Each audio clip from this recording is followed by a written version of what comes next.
Good morning class. Hindi की इस video में आप सबका बहुत बहुत स्वागत है बच्चों।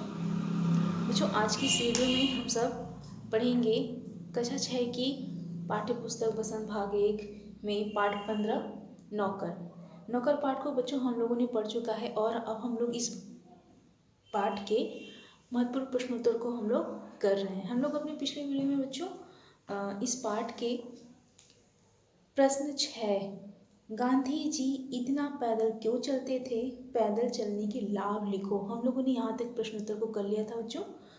आज के इस वीडियो में हम लोग इसके आगे के प्रश्नोत्तर को करेंगे, तो आप लोग अपनी कॉपी पेन निकाल लीजिए और मेरे साथ इसके आगे के प्रश्नोत्तर को लिखिए। ठीक है बच्चों।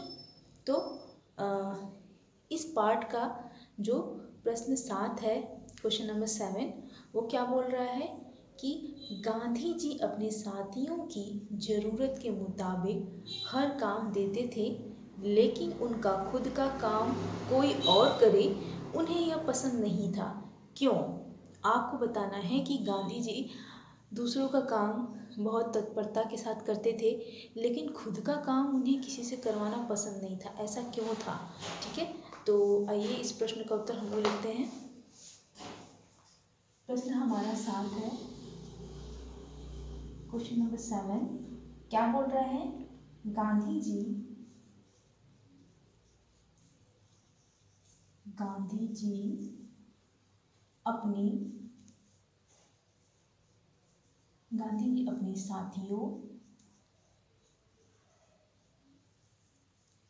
अपने साथियों की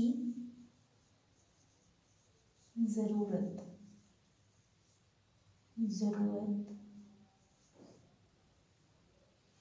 के मुताबिक या अनुसार, ठीक है, के मुताबिक हर काम देते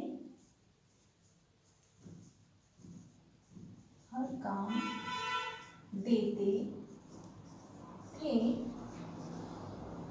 ठीक है, लेकिन उनका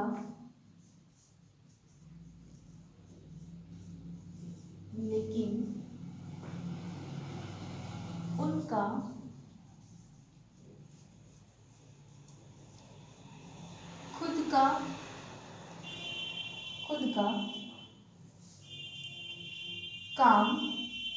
का काम कोई और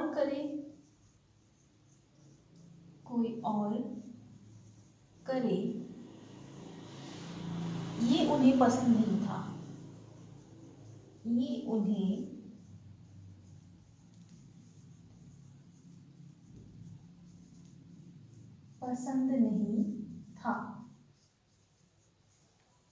क्यों?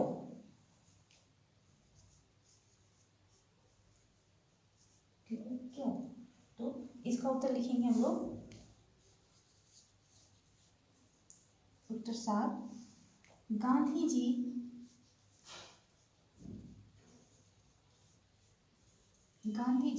स्वावलंबी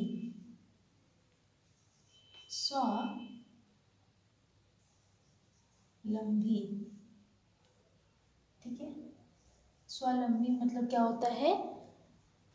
कॉन्फिडेंट, अपना कॉन्फिडेंट यानी खुद से काम करना, किसी से काम नहीं कराना। ठीक है,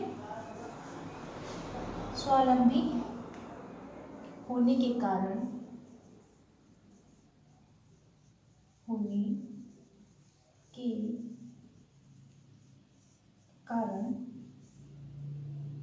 ठीक है, दूसरों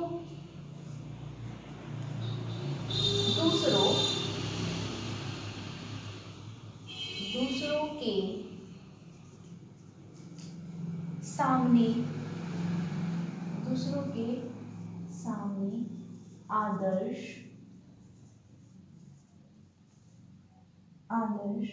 प्रस्तुत करने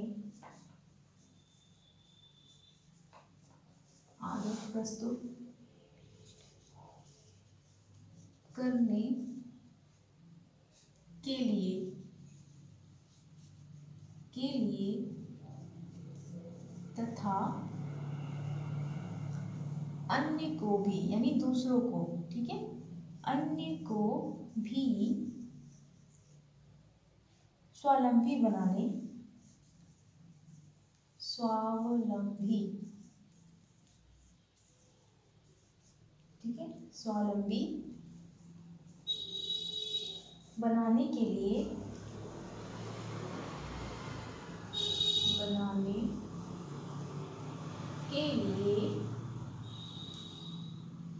अपना काम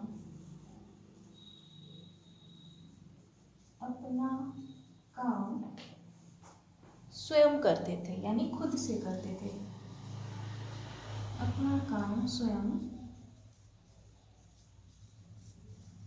करते थे। तो गांधी जी क्यों अपना काम स्वयं करते, इसके पीछे कई कारण थे।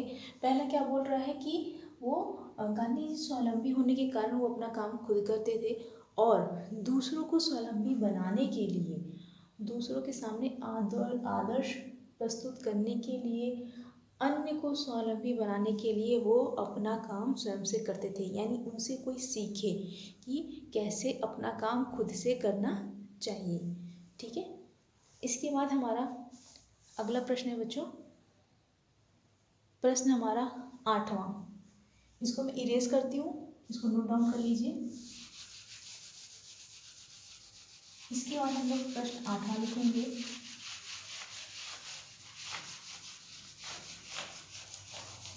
प्रश्न हमारा 8वां है,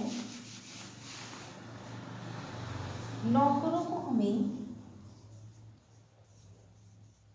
प्रश्न 8वां, नौकरों को हमें वेतन भोगी, जिसको हम लोग पैसे देते हैं, महीना पूरा होने पे वेतन देते हैं, ठीक है, वेतन भोगी, वेतन भोगी मजदूर नहीं,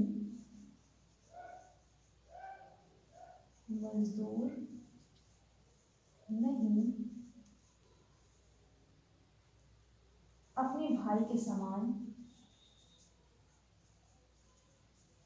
अपने भाई के समान, अपने भाई के समान मानना चाहिए, मानना चाहिए, ठीक है, अपने भाई के समान मानना चाहिए। इसमें कुछ कठिनाई हो सकती है, इसमें कुछ कठिनाई हो सकती है, ठीक है, इसमें कुछ कठिनाई हो सकती है, फिर भी हमारी कोशिश,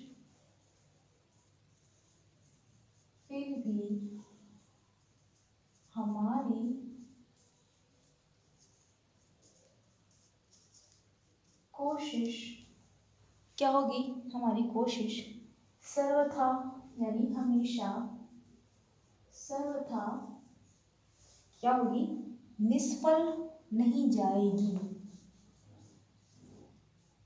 निष्फल नहीं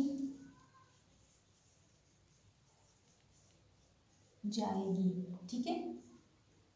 गांधी जी ऐसा क्यों कहते होंगे, गांधी जी ने क्योंकि कहा था ऐसा, तो पूछ रहा है कि गांधी जी ऐसा क्यों कहते होंगे, आपको सोचना है और बताना है, ठीक है, क्यों कहते होंगे।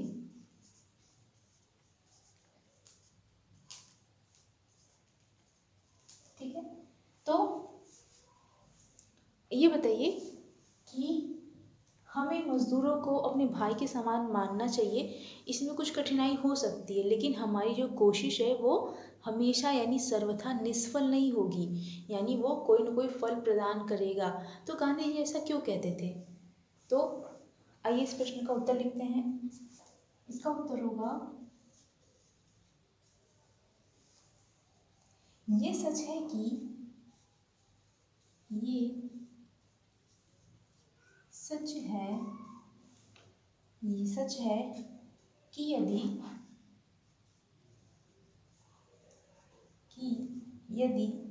हम मजदूर को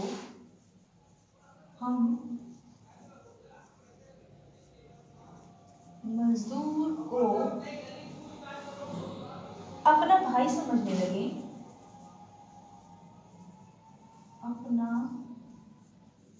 भाई समझने लगे, तो क्या होगा बच्चों? अपना भाई अगर उन्हें समझने लगे तो वह अपने काम से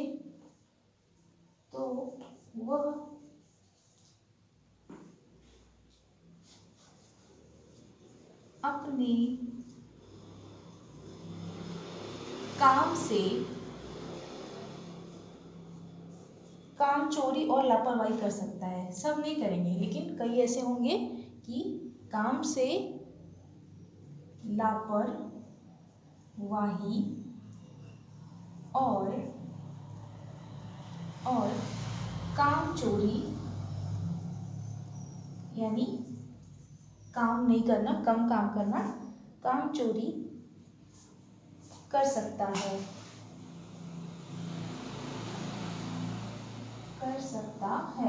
अगर हम उसे अपना भाई मानेंगे तो वो हो सकता है कि लापरवाह हो जाए थोड़ा सा और काम चोरी करने लगे, क्योंकि वो सोचेगा कि मेरा मालिक तो मुझे डांट ही नहीं रहा है, हमें मुझे भाई भाई बना रहा है, तो वो अपने काम से लापरवाही भी कर सकता है और काम चोरी भी कर सकता है। परंतु हम निरंतर प्रयास करते रहें,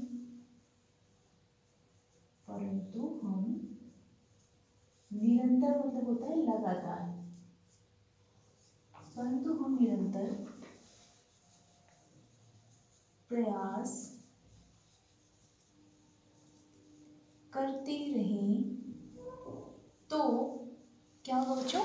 अगर हम निरंतर प्रयास करते रहेंगे तो एक दिन वह इस बात को समझ जाएगा, तो वह एक दिन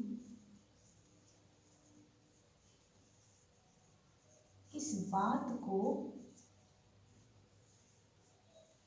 समझ जाएगा,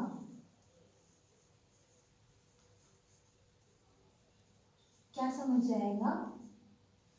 अपने कार्य को, ठीक है, समझ जाएगा कि घर में, कि इस घर से उसे, कि इस घर से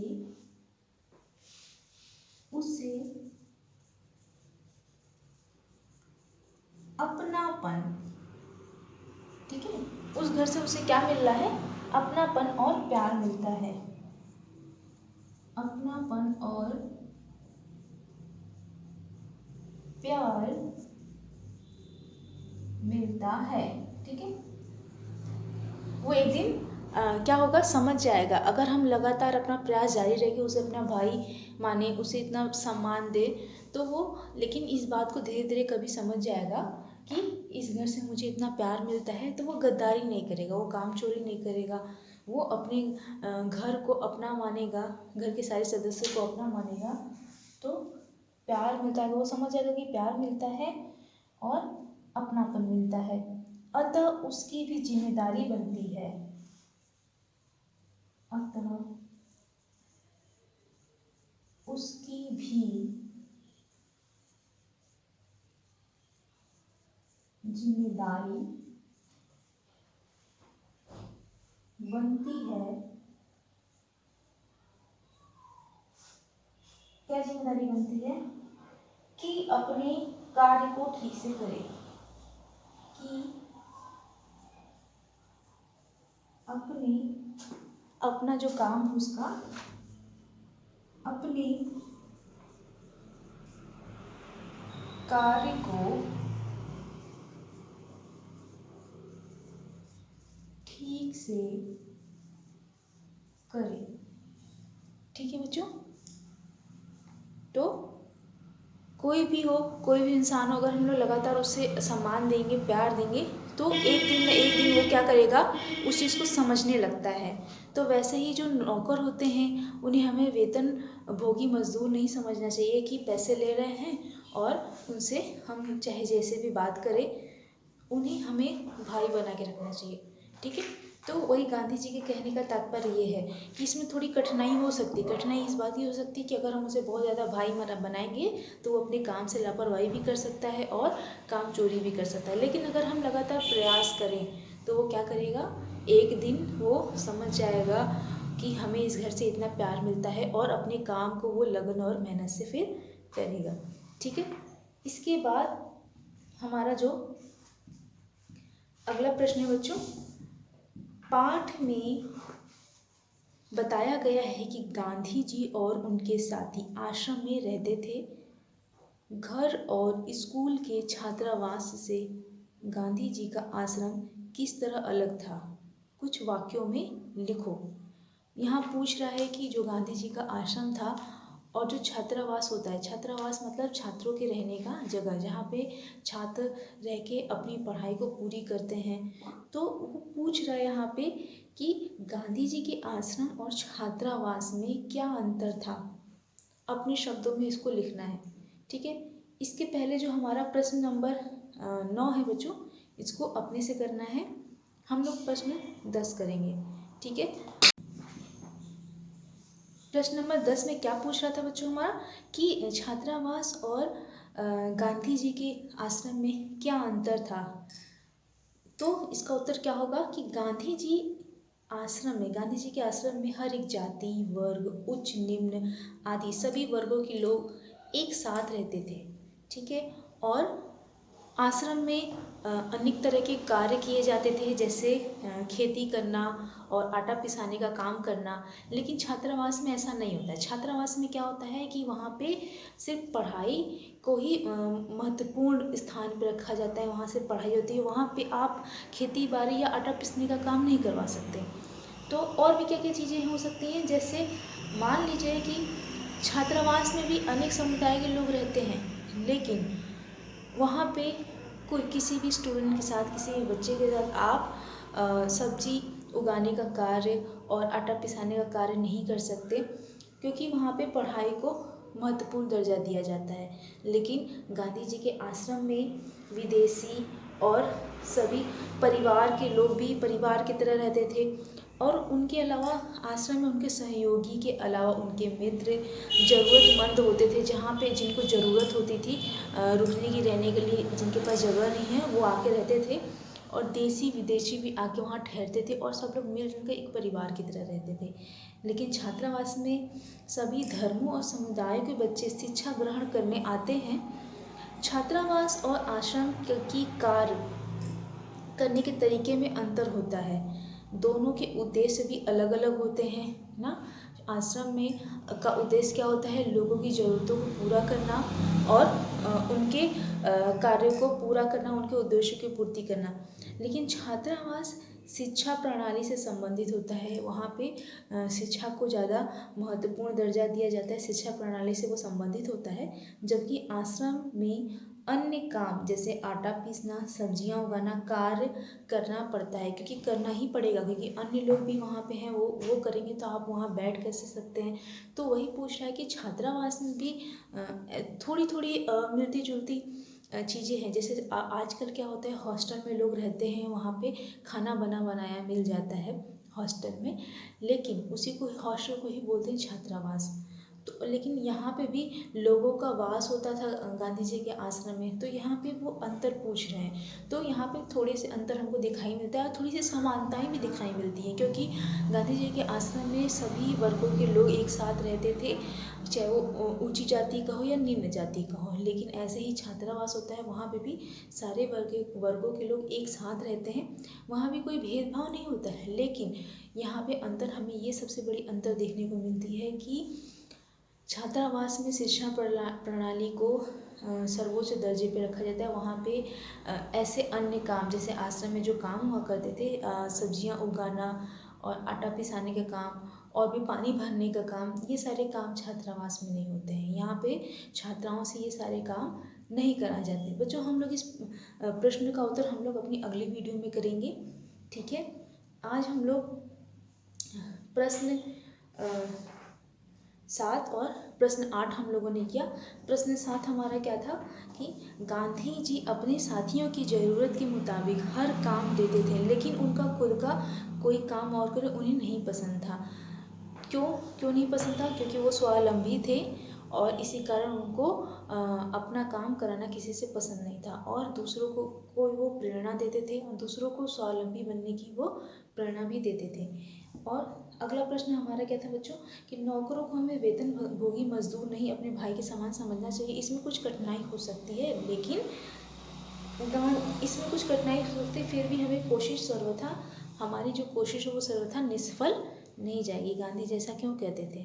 तो कोई भी व्यक्ति हो, चाहे वो मजदूर ही क्यों ना हुआ है, तो वो इंसान ही, तो हमें हमेशा उसके भाई बना के उसको रखना चाहिए। हम कोशिश करेंगे, लेकिन वो कामचोर भी हो सकता है, अपने काम से वो लापरवाही भी कर सकता है, लेकिन अगर हम लोग लगातार प्रयास करेंगे तो वो भी एक न एक दिन अपने कार्य को समझेगा और जिम्मेदारी के साथ उसको निभाएगा। तो बच्चों, इसके बाद के हम लोग प्रश्न उत्तर अपनी अगली वीडियो में करेंगे। तब तक आप इसको नोट डाउन कर लीजिए अपनी फेयर कॉपी में और इसको याद कर लीजिए। तब तक के लिए बच्चों धन्यवाद।